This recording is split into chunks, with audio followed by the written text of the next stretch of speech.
লাদাখের সময় যখন আমরা ঘুরতে গেছিলাম, এই তো বেশি দিনের কথা না, জুন মাসের 5 তারিখেই বেরিয়েছিলাম, আর এটা জুলাই মাস। সেই সময়ের শর্টসগুলোই তোমাদের সাথে শেয়ার করেছিলাম, লং ভিডিও তোমাদের সাথে শেয়ার আমি করে দিতে পারি। তো এক্সপিরিয়েন্সটা তো আমার রয়েছে, এবার সেই এক্সপিরিয়েন্সের উপর নির্ভর করে আমি কিছু কিছু কথা তোমাদের সামনে এই ভিডিওর মাধ্যমে তুলে ধরবো। আমার ইউটিউবে যারা তোমার এই ধরনের ভিডিওগুলো দেখতে ভালোবাসো, কারণ ঘোরার ভিডিও তোমাদের কাছ থেকে অনেক পজিটিভ রেসপন্স আমি পেয়েছি, তাতেই বুঝতে পারছি ঘোরার ভিডিও দেখতে তোমরা খুব পছন্দ করো।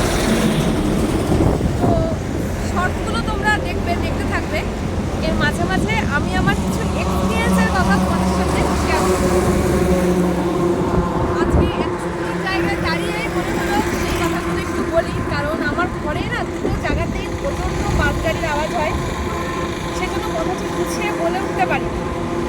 আমার হাজব্যান্ড 3বার গেছে, এইটা দিয়ে 3বার ওর লাদাখ যাওয়া, 2বার গেছিলো বন্ধুদের সাথে আর এইবার আমার সাথে, সেজন্য ওর এক্সপিরিয়েন্সটা টোটালি আলাদা।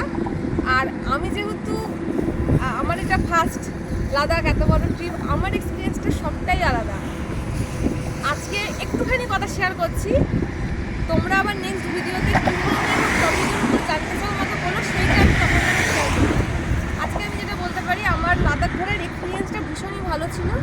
আমরা 5 তারিখ রাত 9টার সময় কৃষ্ণনগর থেকে বেরিয়েছিলাম, আর 23 তারিখ সকাল 8টার সময় কৃষ্ণনগরে আবার ঢুকে গিয়েছিলাম। তার মানে খুব কম সময়ের আমাদের জার্নিটা ছিল। আর আমরা লাদাখের মোটামুটি সব জায়গায় ভিজিট করেছি, হানলে, গ্যাংটক, নুব্রা, আগ্রা, তাজমহল সবটাই ভিজিট করেছি। সব মিলিয়ে আমার এক্সপিরিয়েন্স খুবই ভালো ছিল, কোনো সেরকম কষ্ট হয়নি।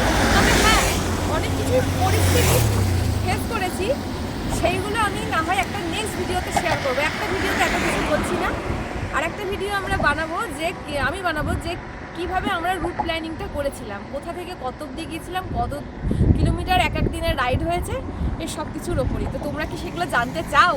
যদি জানতে চাও তাহলে কিন্তু আমাকে সেটা জানাতে হবে, তবেই ভিডিওগুলো আসবে, নাহলে কি করে বুঝবো যে তোমরা দেখতে চাইছো কি চাইছো না। আর আমি আমার